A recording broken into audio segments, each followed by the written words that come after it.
La cosmovisión de la guerra de la Iglesia post-apostólica. La cosmovisión bíblica de la guerra fue adoptada e incluso ampliada por la primera generación de creyentes que sucedieron a los apóstoles.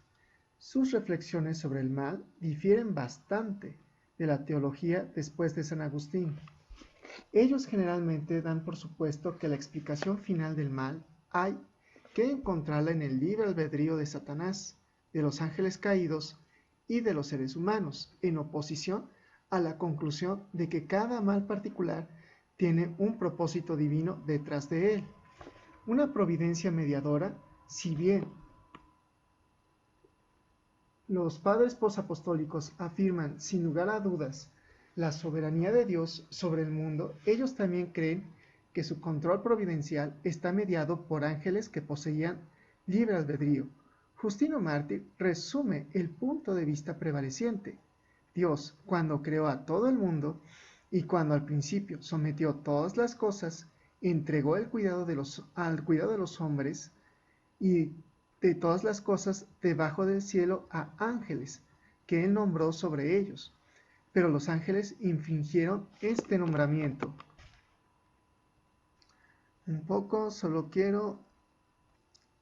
En esa misma línea, Atenágoras nos dice que la tarea de los ángeles es ejercer providencia en nombre de Dios sobre las cosas creadas y ordenadas por Él. Entonces, en ese sentido, Dios ejerce una providencia general y universal de todo, pero el control de parte en particular los proveen los ángeles, nombrados sobre ellas. De igual manera, Orígenes argumenta que cada aspecto particular de la tierra, desde el crecimiento del fruto al fluir de los ríos y la pureza del aire, está bajo la acción y control de ciertos seres a los que llamamos labradores y guardianes. Para estos autores, cada cosa dentro de la creación física está debajo de la autoridad mediadora de algunos agentes espirituales nombrados por Dios. Aunque Dios gobierna la creación en un sentido general y universal, Él no se dedica habitualmente a manejar cada asunto de la creación. Los ángeles como agentes morales libres. Lamentablemente, como Justino hizo notar arriba, algunos de estos ángeles infringieron este nombramiento. Estos administradores divinamente nombrados eran agentes moralmente libres, que podían, y algunos hasta cierto punto lo hicieron, rebelarse en contra del orden divino. Los escritores anteriores a San Agustín hacen hincapié a la libertad y responsabilidad moral tanto de los ángeles como de los humanos, como la explicación final de su comportamiento rebelde. Atenágoras expresa bien este consenso. Como sucede con los hombres, quienes tienen libre albedrío para elegir la virtud o el vicio, así es entre los ángeles. Continúa diciendo: algunos agentes libres, usted observará, tales como fueron creados por Dios, continuaron en aquellas cosas para las cuales fueron creados por Dios y sobre las cuales Él los había puesto, pero otros violaron tanto la constitución de su naturaleza como el gobierno que les fue confiado. Bien, de las hojas que leímos del libro de Satanás y el problema de la maldad, de las 38 a la 40, bueno, aparte de la 40, podemos ver cómo Boyd cita en especial a dos escritores apologistas griegos, a Justino Mártir y a Atenágoras. Él cita a este Justino Mártir en su segunda obra de apología a los cristianos, el capítulo 4, vamos a llamarle versículo 2. Habiendo Dios hecho el mundo entero, sometido a las cosas terrestres, a los hombres, y ordenado los elementos del cielo, a los que puso también una ley divina para crecimiento de los frutos y variación de las estaciones, elementos que aparecen también haber el hecho por amor a los hombres, entregó la providencia de estos, así como la de las cosas bajo el cielo, a los ángeles, que para esto señaló. Y también Boyd señala la alegación a favor de los cristianos de Atenágoras en el capítulo 24, vamos a llamar el capítulo, división o versículo 102. Más de la providencia particular se encargarían los ángeles por el ordenados, pero a la manera que los hombres tienen libre albedrío y pueden optar por la virtud y por la maldad, pues de no estar en su mano la maldad ni la virtud, ni honraríais a los buenos, ni castigaríais a los malos, cuando unos se muestran diligentes en lo que les encomendáis, otros desleales, así también en los ángeles, unos que fueron desde luego creados libres por Dios, permanecieron en lo que Dios los creó y ordenó. Otros se enorgullecieron tanto de su naturaleza,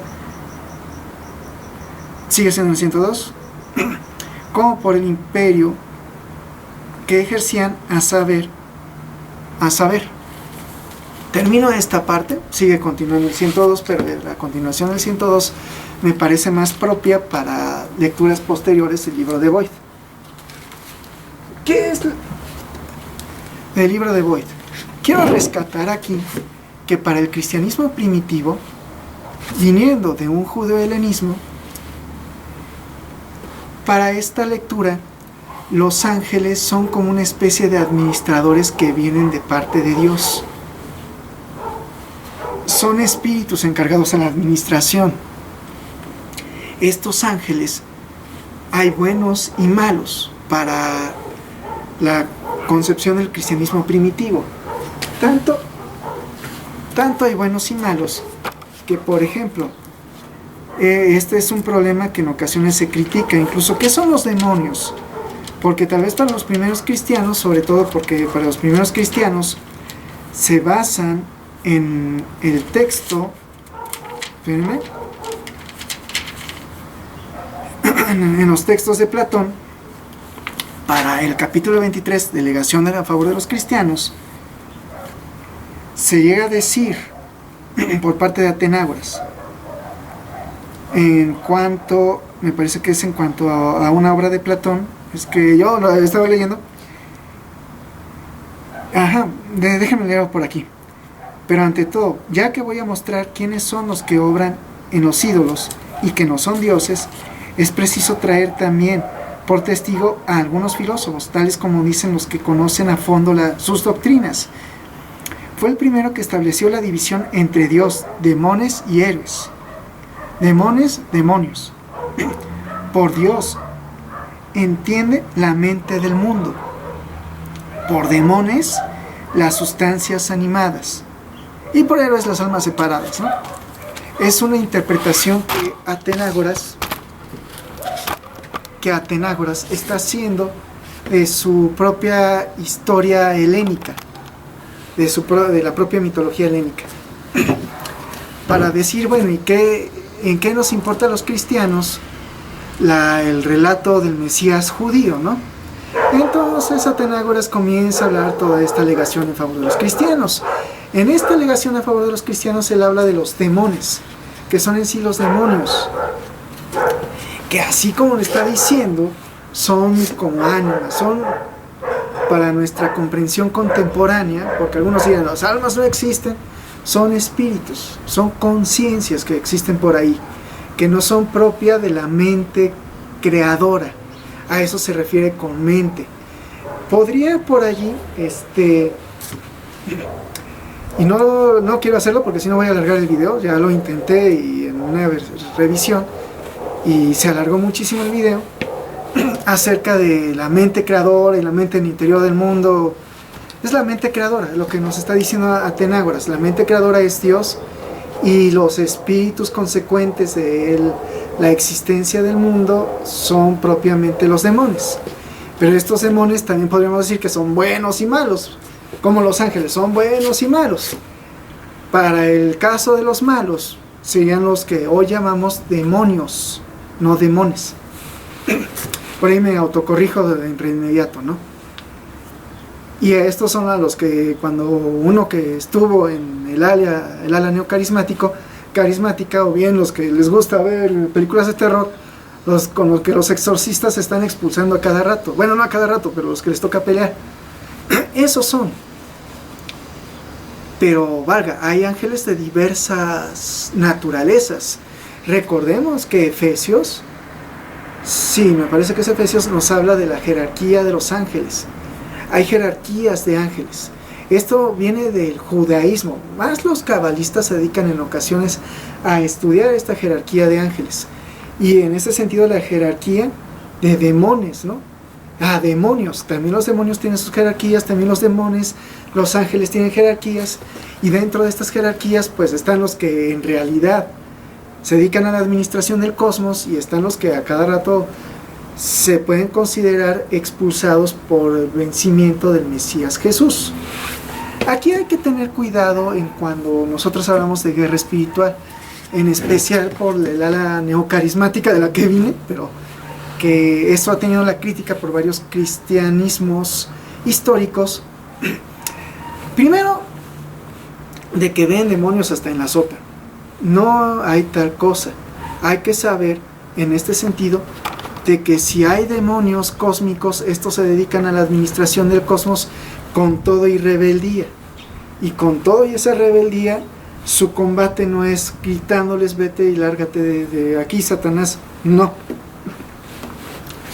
Eso corresponde a los espíritus de menor jerarquía que ya están resintiendo la derrota por parte del Mesías Jesús. No, valga, ellos sí puedes tú gritarles y obedecen, pero en el caso de otro tipo de demonios, estos son encargados de lo que son las fortalezas de maldad. ¿Y qué son las fortalezas de maldad? Construcciones intelectuales, incluso si quieren cósmicas, propias a la oposición de la voluntad de Dios. Si Dios quiere vida, son los que se encargan de la oposición de la vida. Y bueno, tendría que decirlo en cuanto a lo que se conoce del cosmos, que son muy exitosos.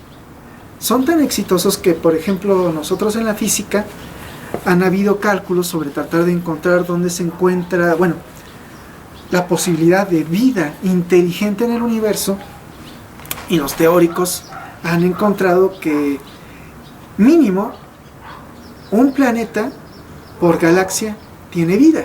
Alguien dirá, ay, ¿cuánto es una galaxia? Pues algo que tiene varios miles de años luz. Vargas, si apenas nosotros encontramos en el siglo pasado, y eso a la mitad, la transmisión por microondas y poder salir nuestras transmisiones de la Tierra, y va por y la velocidad de la luz son 300.000 kilómetros por segundo, algunos creen que son varios miles de años luz el diámetro de la galaxia. Por ahí de repente me ando contradiciendo porque no tiendo a recordar el diámetro de la galaxia de la Vía Láctea, por ejemplo, que es nuestra galaxia. Si en nuestra galaxia el radio de comunicación de nuestras antenas de microondas o bien de emisiones de rayos, pues sí, de microondas, esas son las señales, ¿no? Creo que vamos en la longitud de en la frecuencia de microondas. Pues la respuesta de ellos serían otros miles de años. O sea, que les lleguen miles de años y que respondan otros miles de años. Luego es muy improbable de que encontremos vida fuera de la Tierra en la Vía Láctea. Y si pese a todo, conforme a sistemas complejos y teoría del caos, la vida es tan frágil que apenas la encontramos aquí, tal vez podría no ser muy inverosímil que solamente esté en la Tierra. Yo soy de los que digo, no, puede ser que sí encontremos más vida en otros planetas, pero los cálculos peores son pues uno por galaxia. Lo cierto es que tenemos cúmulos de galaxias y tenemos supercúmulos, el de Coma Berenice y más allá. Es probable que encontremos muchísima más vida, pero que sean improbabilidades locales muy minuciosas. Y por esa razón, pues en realidad este tipo de espíritus pueden ir muy campantes porque administran de esta forma el cosmos. ¿Cómo verlo conforme a la contemporaneidad? Podemos pensar que en sí son como inteligencias artificiales encargadas del cosmos. ¿Por qué podríamos pensarlo así? Porque, por ejemplo, en las actuales teorías de la física llegan a pensar, no solo de la física, sino hasta de los sistemas complejos, de que el universo parece ser una especie de gran programa de simulación. En este gran programa de simulación sabemos, quienes hemos programado, de que existen los módulos, existen las tareas, módulos, submódulos, funciones y más cosas encargadas de programaciones orientadas a objetos. En este sentido, hay objetos según jerarquías de programación que tienen herencias.